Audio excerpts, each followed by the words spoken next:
A very good evening and welcome to the news live on Channel Live. Hello there, I'm Daphne Charles. I'm Javed Bongzo. We begin with the headlines. Chinese Peace and Disarmament Union commends the achievements that have been made by Sri Lanka under the leadership of the President. Buckingham Palace officially announces that Prince Charles will attend the Commonwealth Heads of Government meeting. Lord Rogan of Britain says that the Commonwealth Summit is a golden opportunity to repulse false propaganda being carried out by certain foreign media. Mathura Magistrate Court has ordered MP Mangala Samaravira to be present in the police once a month. An expressway network connecting the entire Sri Lanka.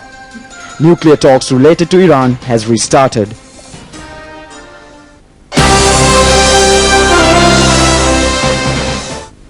On to those and other stories in detail now. Members of the Chinese Peace and Disarmament Union met President Mahinda Rajapaksa at the Presidential Secretariat this morning. The Vice Chairperson of the Chinese Peace and Disarmament People's Union and the Vice Chairperson of the National Congress Standing Committee, Mrs. Yang Junqi, and other Chinese representatives held discussions with the President. Mrs. Yang commended the victories that had been achieved under the President's leadership. She said that they will provide all their support for strengthening bilateral relations between Sri Lanka and China. Chinese ambassador in Sri Lanka, Jiang Ho, the vice chairman of the Chinese Peace and Disarmament People's Union, Ma Wen-pu, members of the Chinese Union, Minister G.L. Peris, Secretary to the President Lalit Veeratunga, and Milinda Murugoda participated in the discussions.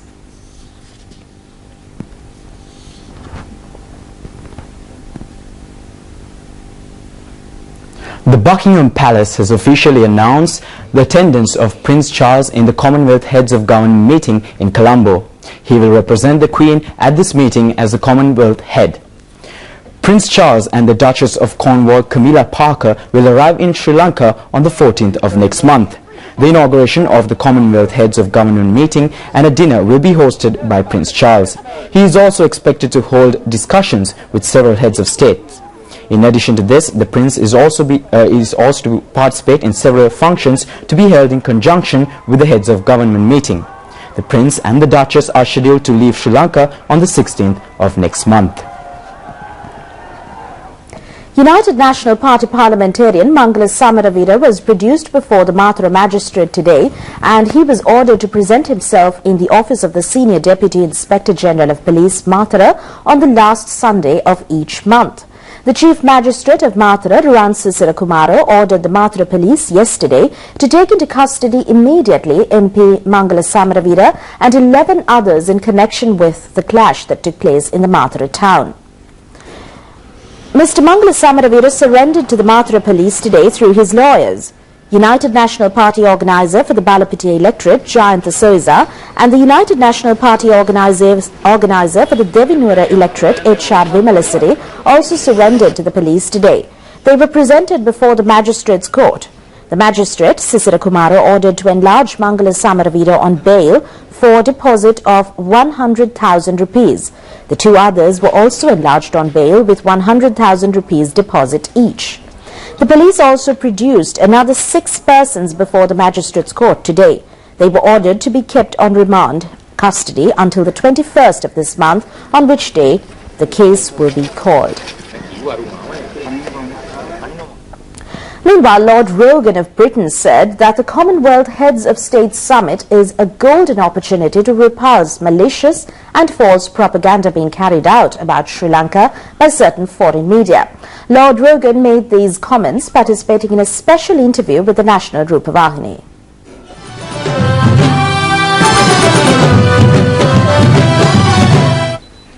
Lord Rogan said that the prime achievement made by countries that hosted the Commonwealth Heads of State Government meeting was the projection of the images of those countries. He said that this is especially important for Sri Lanka. The first benefit I think they get is that they will be able to show world leaders, world opinion formers, that Sri Lanka is at peace with itself, is a prosperous country, that there's development taking place, that progress has been made. That's very important. Secondly, from that, and the publicity you will get from Shogun, could have a ripple effect onto tourism, under inward investment and many, many things. So if you don't attempt these things, you can't possibly try to succeed. My Prime Minister, David Cameron's coming. Prince of Charles is coming. I would welcome him with open arms. I'm sure you will. And I think that children gives both the people and the government of Sri Lanka a wonderful opportunity to showcase Sri Lanka the way it is, the way I have seen it, not the way it is portrayed in the world's press.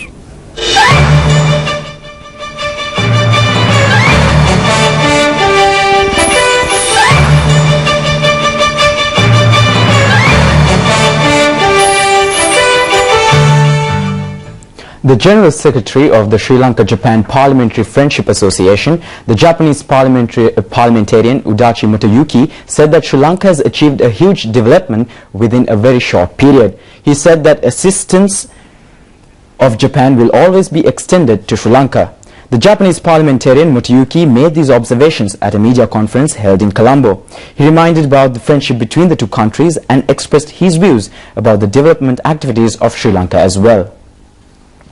The whole of Sri Lanka is to be connected with a network of expressways. The government said that this network of expressways, which will connect the north, south, east and west, will be of great assistance for the economy of the country. The Southern Expressway, Northern Expressway, Colombo-Kandy Expressway and the Colombo-Katunayake Expressway will be the main expressways in this network. An expressway to Anuradhapura has also been planned via Pardhania from the Colombo-Katunayake Expressway.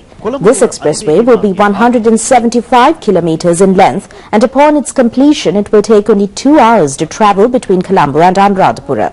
The final stage of the construction work related to the Colombo Outer Circular Road from Kottava to Kaduvela is nearing completion.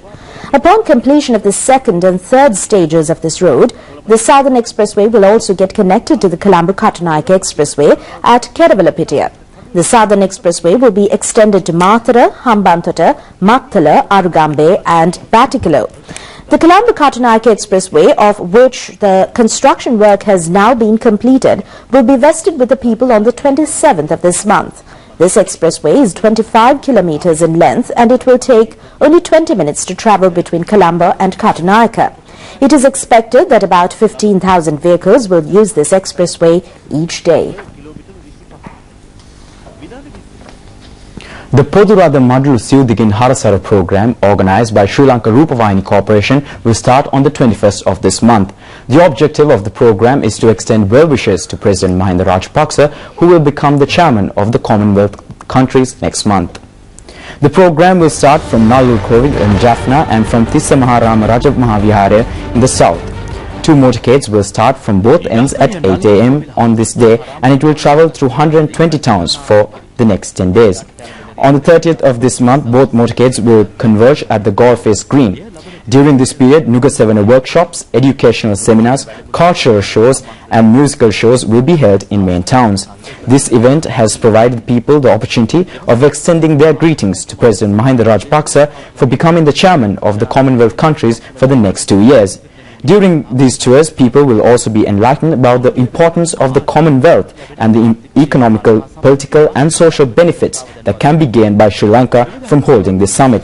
Many institutions, including the Tri-Forces, Police, the Civil Defence Force, the Sri Lanka Broadcasting Corporation, Lake House Institution, Ministries of Education, Culture, Buddha Sasana and Religious Affairs, the National Youth Brigade, National Youth Services Council and the Samurdhi Authority will provide assistance to this program.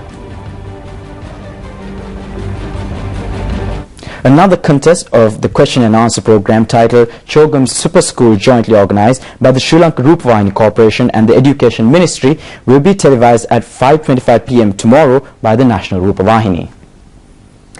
60 university hostels are being constructed at a cost of 1,300 million rupees. The Ministry of Higher Education informed that construction of several buildings have already been completed. The objective of the project is to provide hostel facilities to 24,000 university students. All construction work will be completed within the next 2 years. Construction work of 30 buildings will be completed next year.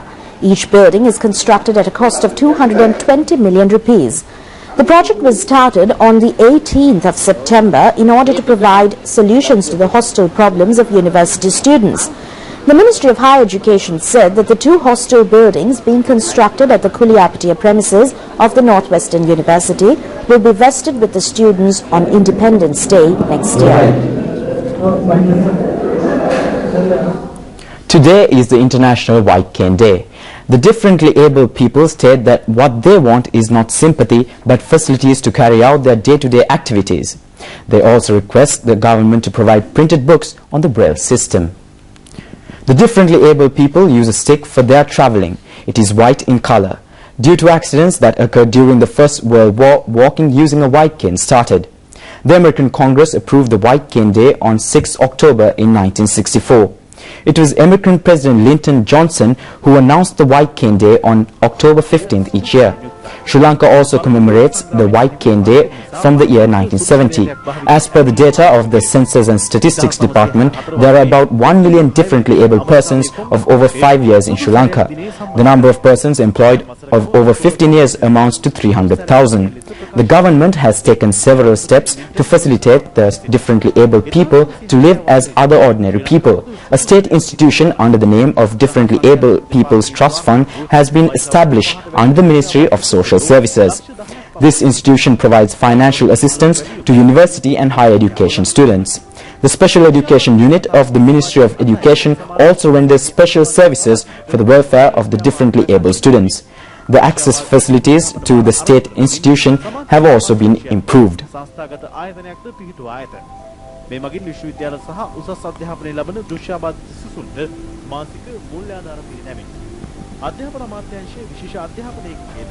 International White Cane Day was commemorated at the auditorium of the Public Library in Colombo today. The function was organized by the Sri Lanka Visually Impaired People's Society. The chief guest was the Secretary to the Ministry of Social Services, Mrs. Emilda Sukumara. The differently able people were given recording equipment, radios, wristwatches, housing assistance and white canes at this function. A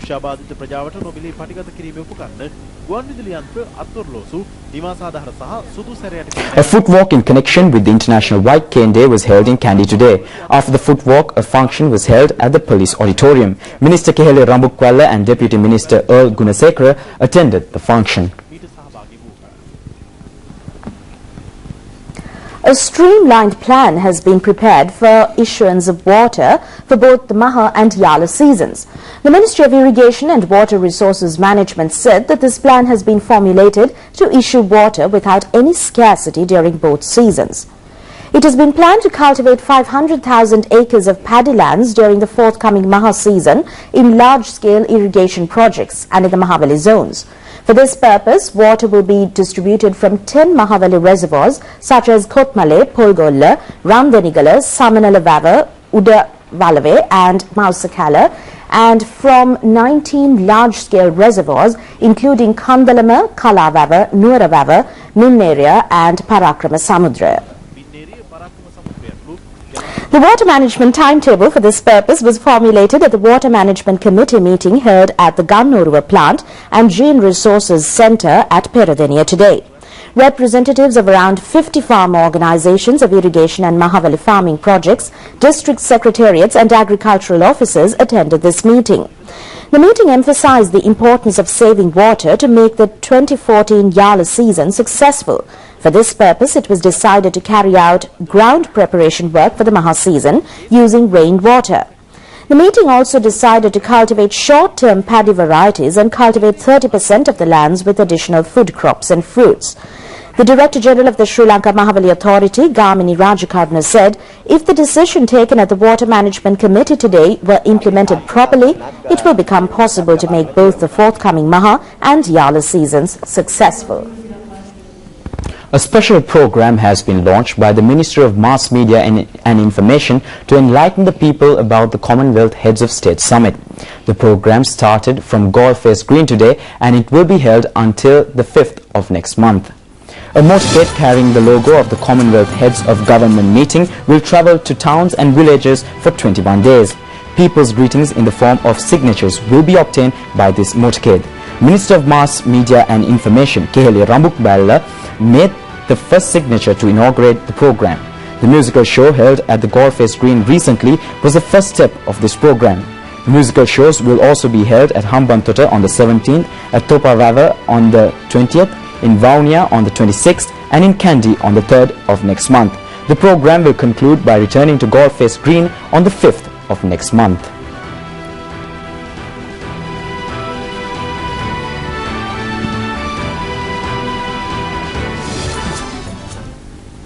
Today is the second death anniversary of veteran artist Titus Thottawatta. He rendered yeoman service for the national cinema and for Rupavahini.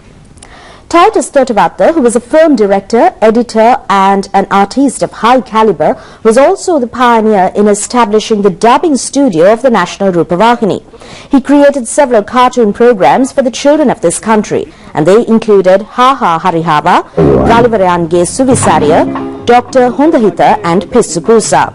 The films directed by the late Mr. Thottawatta, such as Hara Lakshya, Thevata, Sagarika, Marwa Samaga Vase and Handaya, became very popular among filmgoers of this country. It was Mr. Thottawatta who introduced the subtitle system for films and television programs, enabling viewers to understand the programs in 2 languages. He was awarded medals which included Swarna Tilaka, Bunker and the Presidential Award. He made "not possible by saying no" as the slogan of his life, and his memories still remain in the hearts of film and television viewers of this country. A special pin-comer to celebrate the second death anniversary of the late Mr. Titus Thottawatta will be held at the Rupavahini Corporation on the 23rd of this month. World powers have begun their first nuclear negotiations with Iran since Hassan Rouhani became the country's president in August. Since seen as a relative moderate, Mr. Rouhani has said he wants a deal on Iran's nuclear program within 6 months. No breakthrough is expected in the initial 2 days of talks in Geneva. The West suspects Iran of seeking a nuclear arms capability. Tehran denies the claim, saying its nuclear program is for peaceful purposes only. Iran is holding discussions with representatives of the so-called P5+1 group made up of Britain, China, France, Russia and the US plus Germany. International negotiators say they want Tehran to take specific steps to prevent it from ever being able to make nuclear weapons. A summary of the news you've been watching. Chinese Peace and Disarmament Union commends the achievements that have been made by Sri Lanka under the leadership of the President. Buckingham Palace officially announces that Prince Charles will attend the Commonwealth Heads of Government meeting. Lord Rogan of Britain says that the Commonwealth Summit is a golden opportunity to repulse false propaganda being carried out by certain foreign media. Mathura Magistrate Court has ordered MP Mangala Samaravira to be present in the police once a month. An expressway network connecting the entire Sri Lanka. Nuclear talks related to Iran has restarted. Well, that's it for tonight's news. Do watch us tomorrow at the very same time. Good night. Good night.